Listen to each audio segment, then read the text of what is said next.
நம்ம உடம்புல இருக்கக்கூடிய உறுப்புகளுக்கு தான் யோக பயிற்சி அப்படின்னு கேள்விப்பட்டிருக்கோம். ஆனா முகத்துக்கு இருக்கா?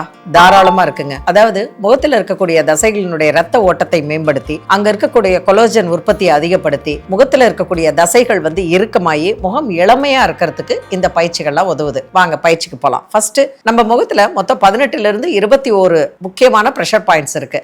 அது இல்லாத பக்கத்துல குட்டி குட்டியா உங்களுக்கு 71 ப்ரெஷர் பாயிண்ட்ஸ் இருக்கு. இந்த பாயிண்ட்ஸ்ல கரெக்டா நம்ம கை வச்சு நம்ம மசாஜ் பண்ண ஆரம்பிச்சோம் அப்படின்னா நம்ம முகத்துல அதிகமான அளவு ரத்த ஓட்டம் போகும், கொலோஜன் உற்பத்தி அதிகமாகும். சரி, இப்போ அதை எப்படி பண்ணணும்? முதல்ல உங்களோட கைகள்ல ஆலிவ் ஆயில் இல்லைன்னா பாதாம் ஆயில் இல்ல ஏதாவது ஒரு கிரீம் தடவிக்கோங்க. ஏன்னா ஸ்கின்ல கை வச்சு ரப் பண்ணா எரியும். அதனால ஒரு ஆயில் அப்ளை பண்ணிக்கோங்க. முதல்ல ஃபர்ஸ்ட் பாயிண்ட் எது அப்படின்னு பாத்தீங்கன்னா நம்மளோட புருவத்துக்குனுடைய மத்தி. இந்த புருவத்தினுடைய மத்தியில இருந்து 2 ஆட்காட்டி விரல வச்சுக்கிட்டு கைகளை மெதுவா உங்களுடைய நெற்றி பகுதிக்கிட்டேருந்து கீழே இந்த இடத்துல நீங்க ஒரு அழுத்தம் கொடுக்கணும். இந்த இடம் இருக்கு இல்லையா, இந்த தவாங்கட்ட நம்ம சின் சொல்றோம்ல, அந்த இடத்துல ஒரு அழுத்தம் கொடுக்கணும்.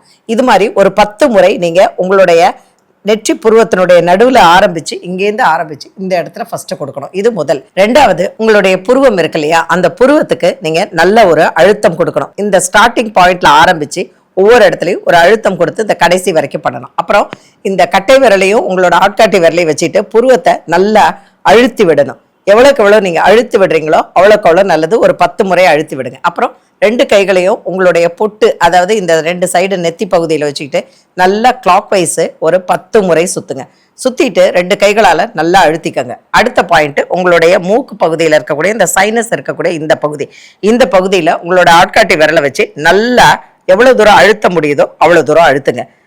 அழுத்திட்டு 2 கைகளில் க்ரீமை கொஞ்சம் தடவிக்கிட்டு மேலேந்து கீழ் வரைக்கும், இங்கேருந்து கீழ் வரைக்கும் இந்த இடத்துல ஒரு அழுத்தம், இங்கேருந்து இது வரைக்கும் ஒரு அழுத்தம். இந்த மாதிரி ஒரு 10 முறை பண்ணுங்க. அதுக்கு அடுத்தது உங்களுடைய 2 உதடு பகுதி இருக்கு இல்லையா, அந்த உதடு பகுதி பக்கத்துல இருக்கக்கூடிய இப்படி தொட்டு பார்த்தீங்கன்னா உங்களுக்கு இந்த இடத்துல ஒரு அழுத்தமான ஒரு இடம் தெரியும். அதாவது உங்களுடைய பல் கம் இருக்கு இல்லையா, அந்த கம்மினுடைய மேல் பகுதியில அந்த இடத்துல வச்சு ஒரு அழுத்தினீங்கன்னா உங்களுக்கு லைட்டா ஒரு வலி தெரியும். அந்த இடத்துல வச்சு ஒரு அழுத்துங்க. அடுத்தது, முதல்ல இந்த விரல வச்சு அழுத்துறீங்க. அடுத்தது அது பக்கத்திலே கைகளை வச்சு இந்த இடத்துல, இதுதான் நம்மளுடைய ஸ்ட்ரெஸ் பாயிண்ட்னு சொல்லக்கூடியது. இந்த இடத்துல ஒரு அழுத்தம். திருப்பி அது பக்கத்திலேயே விரலை வச்சு அடுத்த ஒரு அழுத்தம். அடுத்தது அது பக்கத்துல. மொத்தம் இங்க 1 2 3 4 5 6க்கு போயிட்டீங்கன்னா இங்க வந்துடும். 6வது புள்ளியில இந்த இடத்துல ஒரு அழுத்தம். ஸோ முதல்ல நீங்க 2 கைகளால இந்த இடத்துல ஒரு குழியில ஒரு அழுத்தம் கொடுக்குறீங்க. திருப்பி உங்களோட கட்டை விரலை வச்சு அடுத்தது அது பக்கத்துல இன்னொன்னு.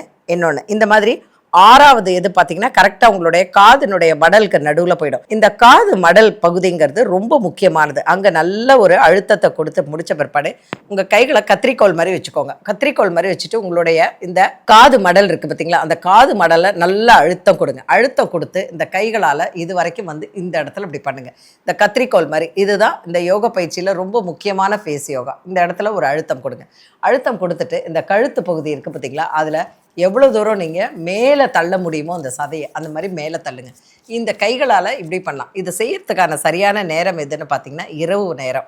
நீங்கள் சாப்பிட்டு எல்லாம் முடிச்சுட்டு நைட்டு படுக்க போகிறதுக்கு முன்னாடி முகத்தை நல்லா அலம்பிட்டு முகத்தில் க்ரீமோ அல்லது பாதாம் ஆயிலோ ஆலிவ் ஆயிலோ நான் சொன்ன மாதிரி அப்ளை பண்ணிட்டு கையிலையும் லைட்டாக அப்ளை பண்ணிவிட்டு நீங்கள் இதை பண்ணிவிட்டு படுத்து தூங்குனீங்கன்னா நல்ல தூக்கம் வரும். மறுநாள் காலையில் உங்கள் ஃபேஸ் பார்த்தீங்கன்னா ஒரு சின்ன ஒரு க்ளோ வருது. ஒரே நாளில் ஒரு சின்ன மாற்றம். தூங்கும்போது கிடைக்கக்கூடிய அந்த ரத்த ஓட்டத்தில் முகம் ஒரு க்ளோ நல்லாவே தெரியும். அடுத்தது உங்களுடைய இந்த மூக்கு நுனி பகுதி. இந்த மூக்கு நுனி பகுதியில் என்ன பண்ணுங்கன்னா 2 கைகளை கொடுத்து ஒரு அழுத்தம் கொடுங்க. அழுத்தம் கொடுத்துட்டு அதே மாதிரி மேலே கொஞ்சம் கொஞ்சமாக மேலே கொண்டு போய் இந்த கண்ணனுடைய இந்த ஓரம் இருக்கு இல்லையா, அந்த ஓரத்துக்கு நல்ல ஒரு அழுத்தம் கொடுங்க. நல்ல அழுத்தத்தை கொடுத்துட்டு அதுக்கப்புறம் அடுத்தது உங்களுடைய நடுவிரல் இருக்கு இல்லையா, அதை வச்சுட்டு உங்கள் கண்களை நல்லா எவ்வளோ தூரம் இழுக்க முடியுமோ அவ்வளோ தூரம் நல்லா இழுங்க.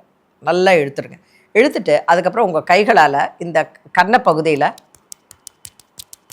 நல்லா தட்டுங்க. அப்புறம் முகத்தில் இங்கே இந்த டேப்பிங் இப்படி முகத்தில் ஃபுல்லாக பண்ணுங்கள். இந்த டேப்பிங் முகத்தில் ஃபுல்லாக பண்ண பிறகு அதுக்கப்புறம் கண்ணை மூடிட்டு தீர்க்க சுவாச பிராணாயமாக ஒரு 5 முறை நல்லா இழுத்து விடுங்க. இழுத்து விட்ட பிற்பாடு உங்களுடைய காது பகுதியை நல்லா இழுங்க. இந்த காது பகுதியை இழுக்க என்ன ஆகும் அப்படின்னா உங்களுடைய கண்ண கதுப்புக்கெல்லாம் நிறைய ரத்த ஓட்டம் போகும். மூளைக்கு அதிகமான அளவில் ரத்த ஓட்டம் போகும். அதனால காது நல்லா இழுத்து விடுங்க. அப்புறம் 2 கைகளையும் காதுக்குள்ளே வச்சுக்கோங்க. அந்த காது உள்ளே வச்சு உங்களுடைய இந்த இடம் இருக்கு இல்லையா, இந்த இந்த ஒரு மாதிரி ஒரு குமிழ் மாதிரி இருக்கு இல்லையா, அந்த இடத்த வச்சு நல்லா வெளியில் கொண்டு வந்து நல்லா அழுத்துங்க. நல்லா வெளியில் கொண்டு வந்து அழுத்திட்டு கொஞ்சம் ரிலாக்ஸ் பண்ணிவிட்டு அதுக்கப்புறமா வாய் ஃபுல்லாக காற்ற வச்சுக்கோங்க.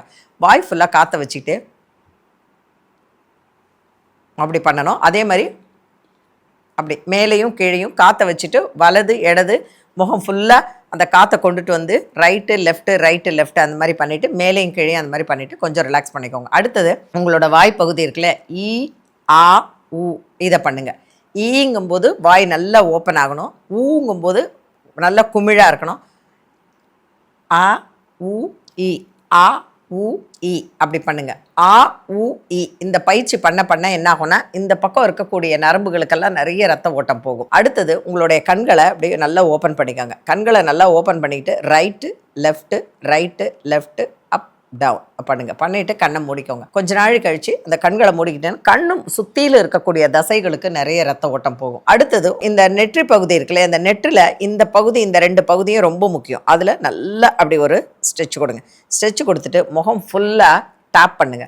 முகத்தை ஃபுல்லா அப்படியே டேப் பண்ணிட்டு நல்லா டேப் பண்ணுங்க. இப்போ நான் உங்களுக்கு சொல்லி கொடுத்த பாயிண்ட்ஸ் எல்லாமே நம்ம முகத்தில் இருக்கக்கூடிய 18 to 21 மெயின் அக்யூப்ரெஷர் பாயிண்ட்ஸ். மற்ற எல்லாமே கையை போட்டு மசாஜ் பண்ணுறது, முகத்தை ஃபுல்லாக போட்டு தேய்க்கிறது, இதெல்லாம் எதுவுமே பண்ணாதீங்க. இந்த பாயிண்ட்ஸை எவ்வளோக்கு எவ்வளவு நீங்கள் ஆக்டிவேட் பண்ணுறீங்களோ அவ்வளோக்கு அவ்வளோ கொலோஜனுடைய உற்பத்தியானது மேம்படுத்தப்படும். அது மட்டும் இல்லாமல் முகத்துக்கு நிறைய ரத்த ஓட்டம் போகும். இது இல்லாத நான் உங்களுக்கு ஒரு 5 டிப்ஸ் என்ன சொல்கிறேன்னா, நிறைய நல்ல காய்கறிகள், பழங்கள், தண்ணி நிறைய குடிங்க, விட்டமின் சி நிறைய எடுத்துக்கோங்க. டேப்லெட்டாக எடுத்துக்கலாம், இல்லை எலுமிச்சம்பழ ஜூஸ், சாத்துக்குடி ஜூஸ், பைனாப்பிள் அதில் எல்லாம் விட்டமின் சி இருக்குது, அதை எடுத்துக்கலாம். அதுக்கப்புறம் 5வது ரொம்ப முக்கியமானது எது அப்படின்னா 8 மணி நேரம் தூக்கம் ரொம்ப முக்கியம், மூச்சு பயிற்சி முக்கியம், நல்ல பாசிட்டிவான திங்கிங் முக்கியம். இந்த ஃபேஸ் யோகாவை நீங்கள் டெய்லி நீங்கள் பண்ணிக்கிட்டே இருந்தீங்கன்னா 21 நாளில் உங்கள் ஃபேஸில் ஒரு நல்ல க்ளோ தெரியும். அது மட்டும் இல்லாமல் ஃபேஸ் சுருக்கம் எல்லாமே குறையிறது உங்களுக்கு நல்லாவே அது தெரியும். க்ரீம்ஸு, ஃபேஷியல் இந்த மாதிரி எல்லாமே உங்களுக்கு ஒரு 20 to 25% தான் உங்களுக்கு பலன் கொடுக்கும். ஆனால் 75% உள்ளே இருக்கக்கூடிய ஓஜஸ் வந்து தேஜஸாக வரணும் அப்படின்னா இந்த ஃபேஸ் யோகாவை தொடர்ந்து நைட் டைமில் படுக்க போகிறதுக்கு முன்னாடி பண்ணுங்க.